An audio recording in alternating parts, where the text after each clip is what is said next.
மூஷிக வாகன மோதகஸ்த சாம்பரகரண விளம்பித சூத்திர வாமன ரூப மகேஸ்வரபுத்திர விக்ன விநாயக பாத நமஸ்தே. ஜெய்கணேச பாகிமாம் ஸ்ரீகணேச ஸ்ரீகணேஷ ரக்ஷமாம். ஸ்ரீ பகவதி யூடியூப் சேனல் நேயர்களுக்கு ஹரிஹர சர்மாவின் பணிவான நமஸ்காரம். ஸ்ரீ ஜோதிட குழுவின் சார்பாக ஆடி மாத பலன்களை பற்றி பார்ப்பதற்காக வந்திருக்கின்றோம். இந்த ஆடி மாதங்கிறது ஆடி மாதம் 1ஆம் தேதிங்கிறது 17/7/2024 புதன்கிழமை அன்னைக்கு ஆரம்பமாகுது. அதுமாரி ஆடி மாதம் முடிகிறது 16/8/2024 வெள்ளிக்கிழமையோடு முடியுது. இந்த நாட்களில் உள்ளதை பற்றி பார்ப்போம். இப்போ நாங்கள் வந்திருக்கிறது அடியன் சக்தி சோமையாகிய நானும், டாக்டர் KS ஐயங்கார் அவர்களும், டாக்டர் ஹரிஹர சர்மா ஐயா அவர்களும் வந்திருக்கிறாங்க. இப்போது ஆடி மாத பலன்களில் சொல்கிறதுக்கு முன்னாடி ஆடி மாதத்தில் இருக்கக்கூடிய விசேஷங்கள் என்னென்னங்கிறதையும் ஆடி மாதத்தினுடைய கிரக நிலைகளை பற்றியும் நம்முடைய டாக்டர் ஹரிஹர சர்மா ஐயா சொல்லுவாங்க. அனைவருக்கும் ஹரிஹர சர்மாவின் பணிவான நமஸ்காரங்கள். நாம் ஒவ்வொரு வருஷமும் பார்ப்போம்னாக்கா மாத பலன்கள் பார்ப்போம். அதை தவிர ஒவ்வொரு கிரக பலன்களும் பார்ப்போம். அதுபடி இப்போ பார்க்குறது தமிழ் மாத பலன்கள் பார்க்குறோம். தமிழ் மாதம் அப்படின்றது ஆடி மாத பலன்களை இந்த ட்ரிப்பு பார்க்க போகிறோம். இந்த ஆடி மாதம் இருக்கிறதுல வசந்த மாதம் அப்படிங்கிறோம். எதை வச்சு நீங்கள் சாமி வசந்த மாதம் அப்படின்றீங்க அப்படின்னாக்க, உத்தராயண காலத்துலேருந்து தட்சிணாயன காலத்துக்கு போகிறது தான் ஆடி மாதம். நம்மளுடைய பித்திருக்களுக்கு உகந்த மாதம் அப்படின்றத பொறுத்தளவுக்கு பித்ருபக்ஷம், பித்திருக்களுக்கு காரியம் செய்யக்கூடியது அப்படின்றது ஆடி அமாவாசை. அதுக்கு அடுத்தது உத்தராயணத்துலேருந்து தட்சிணாயனம் போகக்கூடிய காலகட்டங்கள், தட்சிணாயனத்துலேருந்து உத்தராயணம் போன காலகட்டங்கள்னா மகர மாதத்தில் வர்றது அப்படின்றது தை அமாவாசை. அதுக்கடுத்து புரட்டாசி மாதத்தில் வர்றது மகாலய அமாவாசை. இதில் பொறுத்தளவுக்கு பெரும்பாலானவங்க என்ன பண்ணிடுவாங்க, அந்த திதி தர்ப்பணங்களை விட்டுருவாங்க. ஒரு சில பேர் இறந்த தேதியில் கொண்டாடுவாங்க. அவங்களுக்கெல்லாம் இந்த செய்யக்கூடிய மாதம் ஆடி மாதம், தை மாதம், மகாலய அமாவாசை. அப்படி இருக்கிற இந்த வசந்த மாதத்தை ஆடி மாதத்தில் என்னென்ன நற்காலங்கள், என்னென்ன விசேஷ தினங்கள். ஆடி அப்படின்னாலே அம்மன் மாதம் அப்படின்னு சொல்லுவோம். அம்மனுக்கு கூழ் ஊற்றக்கூடிய மாதம் அப்படிம்போம். அப்போ இந்த மாதத்தில் வரக்கூடிய விசேஷங்களை பார்த்துட்டு ஒன்று ஒன்றா பார்ப்போமா. ஆடி மாதம் 3ஆம் தேதி அதாகப்பட்டது உங்களுக்கு என்ன வருது அப்படின்னு கேட்டோம்னாக்க 19/7/2024 தஞ்சை மாவட்டத்தில் உள்ள புன்னைநல்லூர் மாரியம்மனில் பூச்செறிதல் இருக்கிறதுலே ரொம்ப வசந்தது அப்படின்றது தஞ்சாவூர் புன்னைநல்லூர் மாரியம்மன். அதுக்கு அடுத்தது வர்றது அப்படின்றது 21/7/2024 பூர்ணிமா. இதில் என்ன, எல்லா மாதமும் தான் பௌர்ணமி வருதே சாமி, இதில் என்ன இந்த பூர்ணிமாவுக்கு மட்டும் விசேஷ பூர்ணிமா அப்படின்றது புத்த பூர்ணிமா அல்லது குரு பூர்ணிமா. குருமார்களை வணங்கக்கூடிய பூர்ணிமா. நமக்கு அக்ஷரம் சொல்லி கொடுத்த, அக்ஷரம்னாக்க நாம் செய்கின்ற தொழிலுக்கு அக்ஷரம் சொல்லி கொடுத்த குருமார்களை வணங்கக்கூடிய தினம் அப்படின்றது பௌர்ணமி தினம், அதாகப்பட்டது குரு பூர்ணிமா தினம்.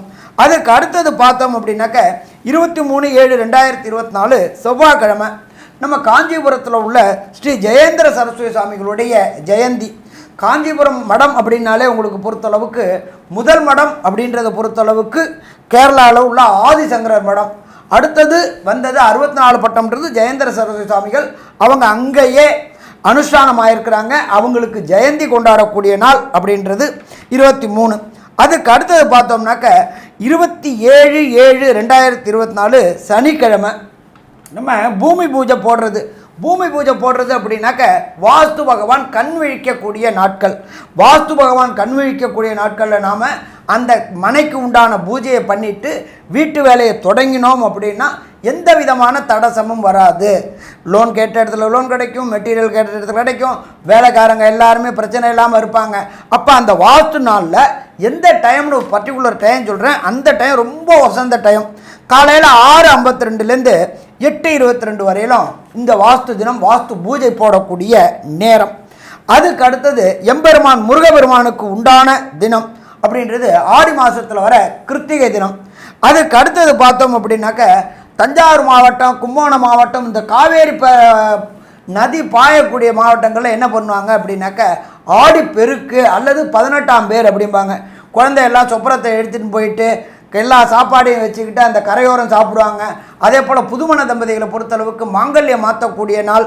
இது எல்லாமே வசந்த நாள் அப்படின்றது ஆடி பெருக்கு. அதுக்கு அடுத்தது 4/8/2024 ஆடி அமாவாசை.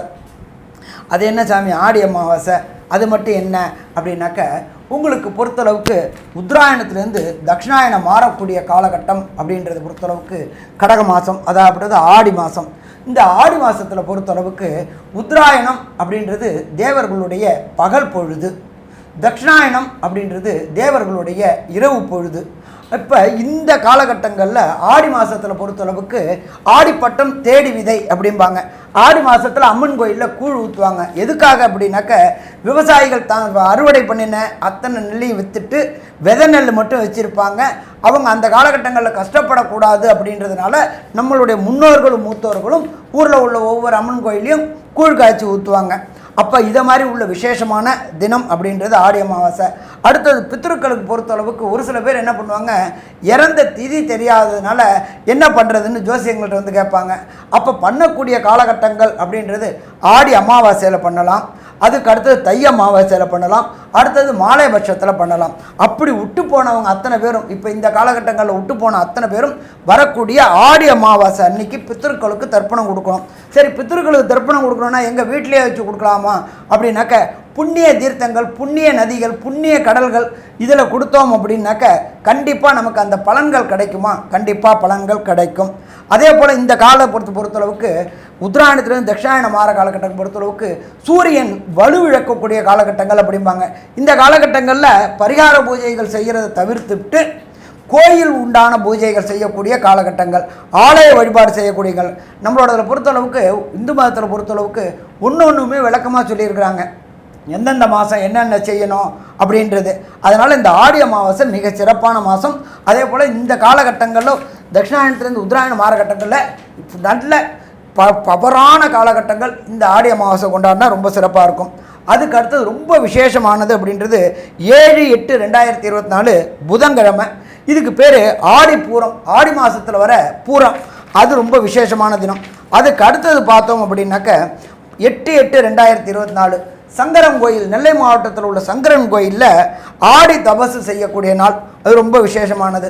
அடுத்தது 16/8/2024 பெண்களை பொறுத்தளவுக்கு வரலட்சுமி விரதம் வாங்க. வரலட்சுமி விரதம் அப்படின்றது என்ன அப்படின்னாக்க மாங்கல்ய காலகட்டங்கள் அப்படின்றது தான் வரலட்சுமி விரதம் அப்படின்றத பொறுத்தளவுக்கு. அப்போ இந்த வரலட்சுமி விரதம் அப்படின்றத பொறுத்தளவுக்கு பெண்கள் தங்களுடைய மாங்கல்யத்துக்காக வரலட்சுமியை வச்சு விரதம் இருக்கக்கூடிய காலகட்டங்கள்.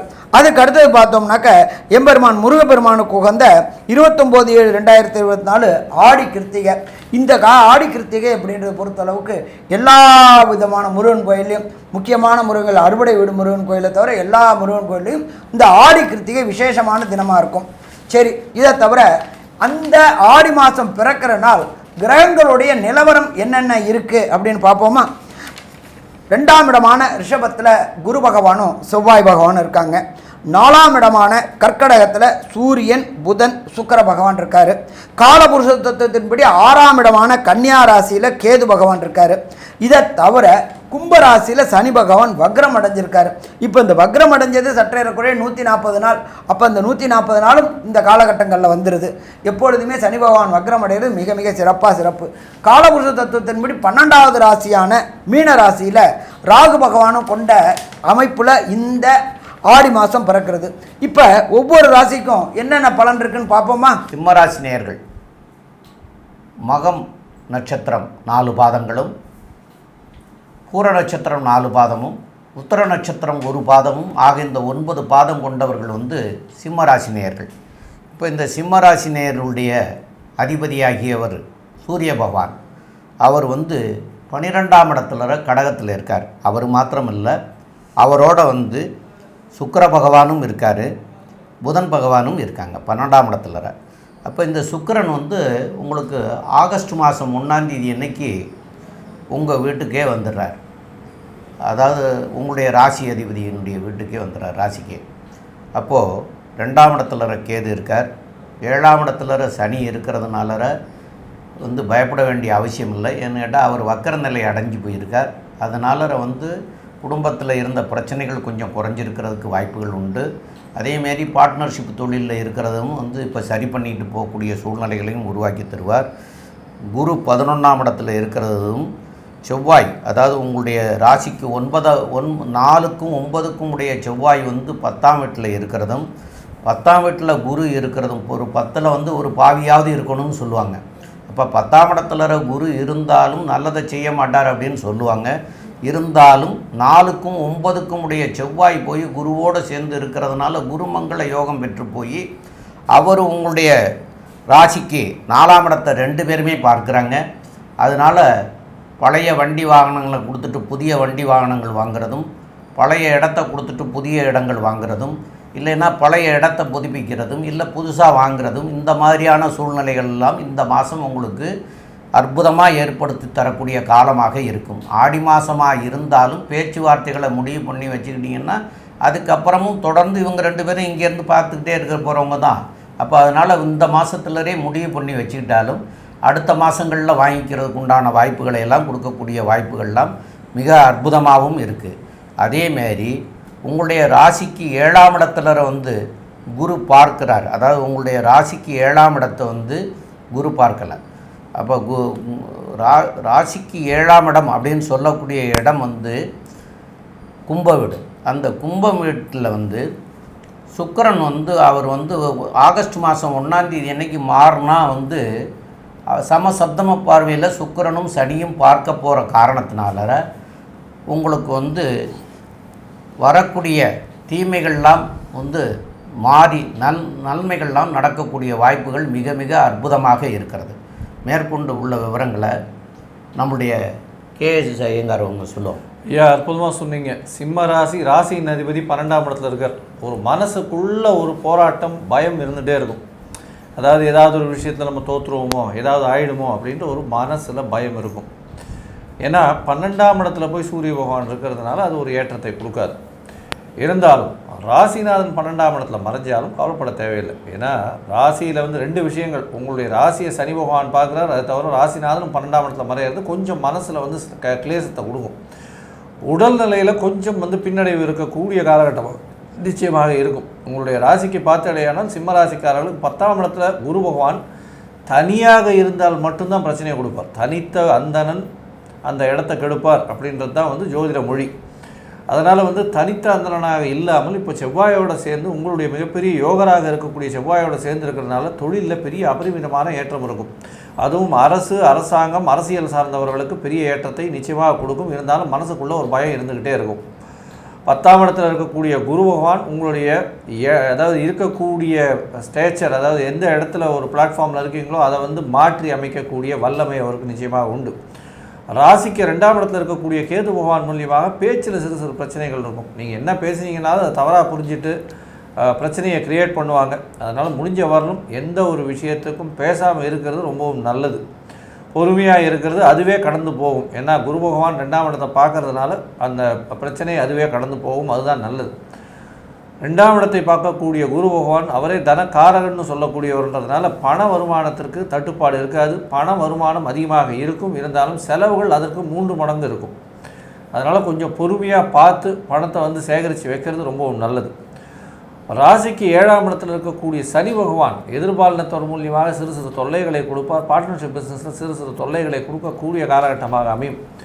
மறைந்த இடத்துலேருந்து திடீர் பணம் வரும். ரேஸு, லாட்ரி இந்த மாதிரியான விஷயங்கள், அதை தவிர இந்த ஷேர் மார்க்கெட் இந்த மாதிரியான விஷயங்களில் திடீர் பணம் வரக்கூடிய வாய்ப்புகள் நிச்சயமாக உண்டு. 11ஆம் அதிபதி 12ஆம் இடத்துல இருக்கிறதுனால செஞ்ச தொழிலில் என்ன தொழில் செய்கிறீங்களோ அந்த தொழில் மூலியமாக வரக்கூடிய பணம் அதிகமாக செலவழியக்கூடிய காலகட்டமாக அமையப்போகுது. அதனால் கொஞ்சம் பொறுமையாக ஜாகிரதையாக பார்த்து பண்ணுறதுன்றது ரொம்பவும் நல்லது. மொத்தத்தில் பார்த்திங்கன்னா இந்த காலகட்டத்தில் சிம்ம ராசிக்காரர்கள், அதாவது படிக்கக்கூடிய மாணவர்களுக்கு என்ன ஏற்றம் இருக்கும், அதை தவிர அவர்களுக்கு திருமண பாக்கியம் இருக்கா அப்படின்றத பற்றி நம்ம ஐயா ஹரிஹரன் ஐயா கிட்டே கேட்போம். ஐயா நல்லா அழகாக விரிவாக விளக்கமாக சொன்னீங்க. ஃபஸ்ட்டு ராசிநாதனான சூரியன் ராசிக்கு 12ல் போயிட்டார். 1 அதுவே மிக சிறப்பு. அப்போ வெளியூர், வெளிமாநிலம், வெளிநாடு தொடர்பு ஏற்படக்கூடிய வாய்ப்புகள் உண்டு. ஆத்மக்காரகனான சூரியன் அவரோட வீட்டுக்கு அவர் 12ல் போயிட்டு சந்திரனோட வீட்டில் பகை பெற்று இருக்கிறார். இருந்தாலும் பிரச்சனை உண்டா அப்படின்னா பிரச்சனை கிடையாது. அவரு கூட 2ஆம் அதிபதியும் 11ஆம் அதிபதியுமான புதனும் சேர்ந்திருக்கிறார். இதை தவிர 3க்கும் 10க்கும் உடைய சுக்கிர பகவானும் சேர்ந்திருக்கிறார். அப்போ கண்டிப்பாக ராசிக்கு 12 அப்படிங்கிற பொறுத்தளவுக்கு வெளியூர், வெளிமாநிலம், வெளிநாடு தொடர்பு ஏற்படும். பிஸ்னஸ் தொடர்பு உள்ளவங்களுக்கு பிஸ்னஸை பெரிய அளவுக்கு விரிவாக்கம் செய்யக்கூடிய வாய்ப்புகளும் உண்டு. அதை தவிர 6க்குண்டான சனி பகவான் 7ல் போயிருக்கார். 7ல் போயிட்டு அவரே ராசியை பார்க்குறார். பையனோட வீடு, பையனை அப்பா பார்க்குறாரு. அப்படின்னாலும் அந்த இடத்துல சனி பகவான் வலுவிழந்திருக்கிறார், வக்ரம் அடைஞ்சிருக்கிறார். அப்போ நீண்ட நாட்களாக உத்தியோகம் தேடிக்கொண்டு இருக்கிறவங்களுக்கு உத்தியோகம் கிடைக்கக்கூடிய வாய்ப்புகள் உண்டு. ராசிநாதனான சூரிய பகவானுடைய வீட்டுக்கு 7ல் சனி பகவான் இருக்கார். அவர் 6க்கும் உடையவர். சரி, இதை தவிர ராசிக்கு 10ஆம் இடத்துல குருவும் அங்காரகனும் சேர்ந்து இருக்கிறாங்க. இதுக்கு பேர் குரு மங்கள யோகம்னு பேர். இந்த குரு மங்கள யோகம் இருக்கிறவங்களுக்கு கண்டிப்பாக உத்தியோகத்தில் சின்ன சின்ன தடுமாற்றங்கள் கடந்த காலகட்டங்களில் இருந்திருக்கும். அதாவது ஆடி மாதத்துக்கு முன்னாடி இருந்திருக்கும். செவ்வாய் மாறி வந்துட்டார். அப்போ கண்டிப்பாக அந்த பிரச்சனைகள் அத்தனையும் வரக்கூடிய 31 நாளைக்கு எந்த விதமான பெரிய அளவுக்கு பிரச்சனை இல்லாமல் கொண்டு போயிடலாம்.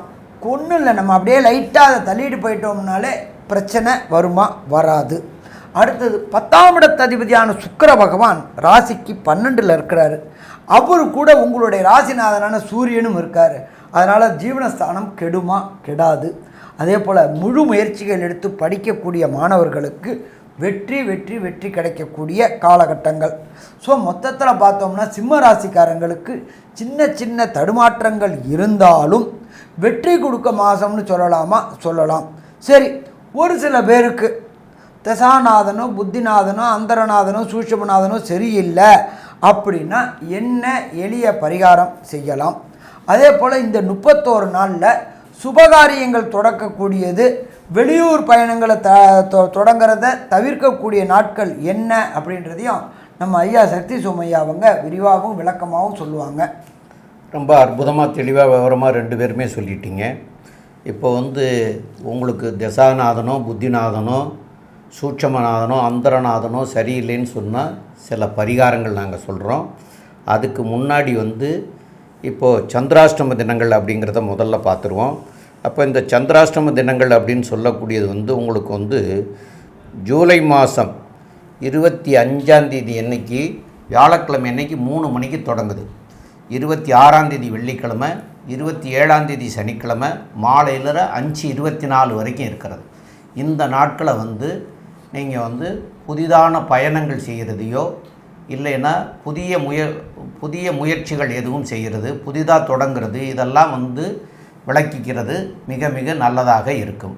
மேலும் நாங்கள் என்ன தான் பரிகாரம் சொல்லி நீங்கள் அதை செய்தாலும் உங்களுடைய தாய் தகப்பனுக்கு நீங்கள் உயிரோடு இருக்கிற போது செய்ய வேண்டிய கடமைகளையும் அவங்க தெய்வ நிலை அடைஞ்சதுக்கப்புறம் செய்ய வேண்டிய கடமைகளையும் செய்து உங்களுடைய குலதெய்வத்துக்கும் வருஷத்துக்கு ஒரு தடவை போயிட்டு இதுக்கப்புறம் நாங்கள் சொல்லக்கூடிய பரிகாரங்களையெல்லாம் நீங்கள் கேட்டு செய்துட்டு வந்தீங்கன்னா அதனால் உங்களுக்கு கண்டிப்பாக உங்களுடைய தான தர்மங்களுக்கும் பரிகாரங்களுக்கும் கண்டிப்பாக நல்ல பயன் கிடைக்கக்கூடிய வாய்ப்புகள் உண்டு. அதனால் உங்களுடைய பெற்றோர்களை முதல்ல கவனிங்க. சரி, இதுக்கப்புறமா இந்த காலகட்டத்தில் உங்களுக்கு இந்த ஆண்டு இந்த ஆடி மாதமாக இருக்கிற காரணத்தினால நீங்கள் அதாவது நம்ம சென்னையில் முப்பாத்தம்மன் கோயில்னு மாம்பழத்தில் இருக்குது. அந்த முப்பாத்தம்மன் கோயிலுக்கு நீங்கள் போகணும். அப்போ அது போகிறது செவ்வாய்க்கிழமை இல்லைன்னா வெள்ளிக்கிழமை அன்னைக்கு போங்க. அங்கே வஸ்திரம் சாத்தி வழிபடலாம். வஸ்திர தானம் பெண்களுக்கு கொடுக்கலாம். அதே போல் அந்த வெள்ளிக்கிழமைகளில் வரக்கூடிய சேவார்த்திகளுக்கு நீர்மோர் கொடுக்கலாம். அதாவது அது கால நேரங்களில் போனீங்கன்னா அந்த மத்தியானம் பூஜை நேரத்தில் அந்த வெள்ளிக்கிழமை அன்றைக்கி 10 to 12 ராகு காலம்னு சொல்கிற பூஜை நேரத்தை அனுசரித்து போகிற போது அந்த வெயில் நேரத்துக்கு அங்கே வரக்கூடிய சேவார்த்திகளுக்கு தான தர்மங்கள் பண்ணலாம். அதாவது நீர்மோர் கொடுக்கலாம். இல்லை வேறு எதுவும் உங்களால் தயிர் சாதமாக கொடுக்கலாம். இதெல்லாம் பண்ணினீங்கன்னா உங்களுக்கு சிறப்பாக இருக்கும்.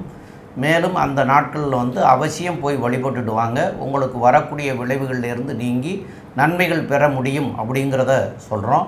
மேலும் உள்ள விவரங்களை நம்முடைய டாக்டர் கே.எஸ். ஐயங்கார் அவங்க சொல்லுவாங்க. ஐயா, அற்புதமாக சொன்னீங்க. அதாவது இந்த சிம்ம ராசிக்காரர்களுக்கு இந்த ஆடி மாதம் குரோதி வருஷம் எப்படி இருக்குது அப்படின்னு பார்த்தோமே. ஆனால் பணவரவிற்கு பஞ்சம் இருக்காது. பேச்சில் கவனமாக இருக்கணும். 7ஆம் இடத்தில் இருக்கக்கூடிய சனி பகவான் வக்கரகதி அடைஞ்சிருக்கிறதுனால பார்ட்னர்ஷிப் தொழிலில் கொஞ்சம் செட்பேக் இருக்கக்கூடிய வாய்ப்பு உண்டு. அதிக முதலீடுகள் போட வேண்டாம், பொறுமையாக இருக்கிறது நல்லது. தொழிலில் ஒரு ஏற்றம் இருக்கும், சொந்த தொழிலில். ஏன்னா 10ஆம் இடத்தில் இருக்கக்கூடிய குரு பகவான் தனித்து இல்லாமல் செவ்வாயோடு சேர்ந்து 9ஆம் அதிபதியோடு சேர்ந்து இருக்கிறதுனால நல்ல ஒரு ஏற்றம் இருக்கும். தந்தையினுடைய மூலியமாக பணவரவு அதெல்லாம் வரக்கூடிய வாய்ப்புகள் உண்டு. தந்தையின் மூலியமாக சொத்துக்கள் வரக்கூடிய வாய்ப்புகள் இந்த மாதம் உங்களுக்கு உண்டு. ராசிநாதன் 12ஆம் இடத்துல இருக்கிறதுனால ஒரு சிறு பயம் இருக்கும். எப்போவுமே ஒரு பெரிய ஒரு மனசுக்குள்ளே ஒரு பயம் இருந்துகிட்டே இருக்கும். நம்ம தோற்றுருவோமோன்ற ஒரு பயம் இருக்கும். ஏன்னா சனி பகவானும் பார்க்குறார், ராசிநாதனும் 12ஆம் இடத்துல இருக்கிறதுனால அந்த மாதிரியான ஒரு பயம் இருக்கும். கவலைப்பட தேவையில்லை. 16 தேதி, அதாவது ஆடி மாதம் 16 தேதிக்கு மேலே சுக்கிர பகவானும் அங்கே வந்துடுறதுனால உங்களுக்கு ஒரு நல்ல ஏற்றமான காலகட்டமாக அமைய போகுது. ஏன்னா சுபத்துவம் அடையிறதுனால நல்ல ஒரு ஏற்றம் கிடைக்கக்கூடிய காலகட்டமாக இருக்கும். புதிய வேலை அமையக்கூடிய வாய்ப்புகள் உண்டு. அதை தவிர படிக்கக்கூடிய மாணவர்களுக்கு நல்ல ஒரு ஏற்றம் இருக்கும். போட்டித் தேர்வில் வெற்றி பெறக்கூடிய வாய்ப்புகள் நிச்சயமாக உண்டு. மொத்தத்தில் இந்த சிம்மராசிக்காரர்களுக்கு ஆடி மாதம் நல்ல ஒரு ஏற்றமான மாதமாகவே அமையும் அப்படின்னு இந்த சக்தி ஜோதிட குழு சொல்லுது. நன்றி, நமஸ்காரம். ஸ்ரீ பகவதி யூடியூப் சேனல் பார்த்த அன்பர்களுக்கு நன்றி. இதே போன்று ஆன்மீக தொடர்புடைய ஜோதிட தொடர்புடைய தகவல்களை தொடர்ந்து நீங்கள் பெற ஸ்ரீ பகவதி யூடியூப் சேனலை சப்ஸ்கிரைப் செய்யுங்கள் மற்றும் அருகில் உள்ள பெல் ஐகானை அதை அழுத்தினீர்கள் என்றால் தொடர்ந்து என்னுடைய சேனலை பார்க்க முடியும். நன்றி, நமஸ்காரம்.